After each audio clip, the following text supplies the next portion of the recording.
আসসালামু আলাইকুম। আফসানা ভিলেজ ফুডে আপনাদের সবাইকে স্বাগত জানাই। বন্ধুরা, আপনারা সবাই ভালো আছেন? আমরা সবাই ভালো আছি। দেখুন, এখানে আমি নিয়েছি খোরল্লো মাছ, একদম টাটকা টাটকা মাছ। এই খোরল্লো মাছগুলো এখন আমি কেটে পরিষ্কার করে ধুয়ে নেব। আজ খোরল্লো মাছগুলো কী দিয়ে কীভাবে রান্না করি দেখতে থাকুন, সঙ্গে থাকুন। আশা করছি দেখে আপনাদের ভালো লাগবে। দেখুন, গাছের একদম টাটকা টাটকা দেশি পুঁইশাকগুলো আমি কেটে পরিষ্কার করে ধুয়ে নিয়ে কড়ার মধ্যে বসিয়ে দিয়েছি। এবারে দিয়ে দেবো সামান্য একটু লবণ, সামান্য একটু হলুদ। এবারে দিয়ে দেবো অল্প পরিমাণে তেল, সরিষার তেলটা দেব। এবারে হালকা একটু নেড়ে চেড়ে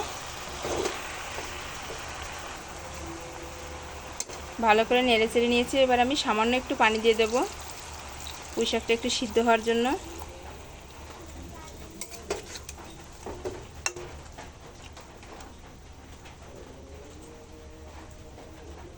এবারে ঢাকনা দিয়ে রেখে দেবো, পুঁইশাকটা ভালো করে সিদ্ধ হোক। ওদিকে আমি মাছটা মাখিয়ে নিই। এবারে মাছগুলো মাখিয়ে নেব। প্রথমে দিয়ে দেবো পেঁয়াজ বাটা,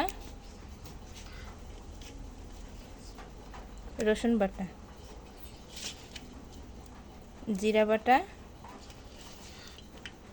কাঁচা ঝাল, স্বাদমতো লবণ, হাফ চামচ হলুদ, সবশেষ দিয়ে দেবো সরিষার তেল। এবারে আমি মশলা দিয়ে ভালো করে মাছটা মাখিয়ে নেব।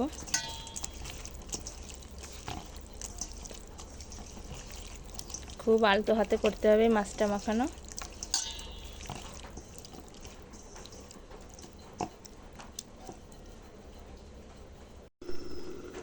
পাঁচ মিনিটের মতো হয়ে গেছে। এবার আমি ঢাকনাটা খুলে নেব।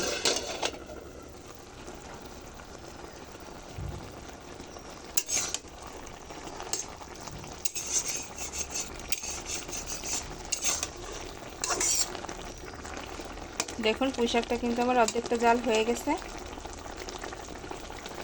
এবারে হাতে মাখানো মাছটা দিয়ে দেব।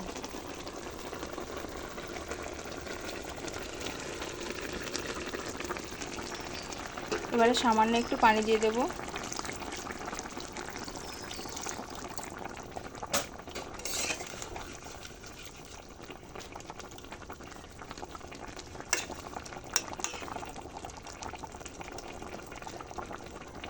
মাছটা দেওয়ার পর আমি ঢাকনা দিয়ে ঢাকবো না, আবারও 5 থেকে 7 মিনিটের মতো ভালো করে জাল দিয়ে নেব। দেখুন দেখুন খুব সুন্দরভাবে আমার শাক আর মাছ থেকে কিন্তু তেলটা ছেড়ে দিয়েছে। দেখুন শুধু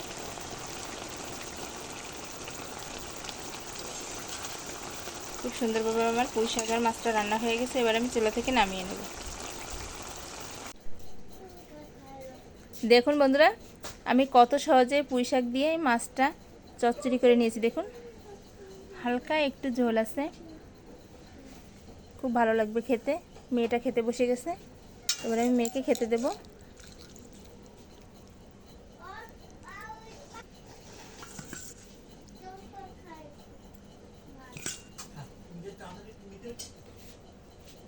আজকের আমার ছেলে খাবে না, মেয়েটা খেতে বসে গেছে, ছেলেটা ঘুমিয়ে পড়েছে।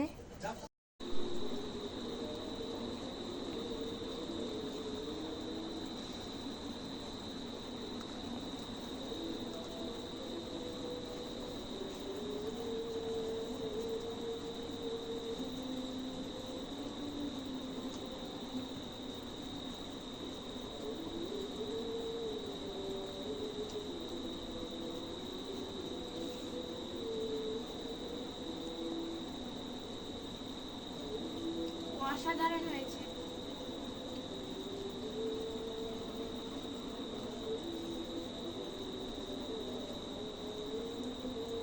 মাছটা খুব মিষ্টি। বন্ধুরা, আজকের ভিডিওটা এখানেই শেষ করব। দেখা হচ্ছে নতুন একটা ভিডিওতে। আল্লাহ হাফেজ।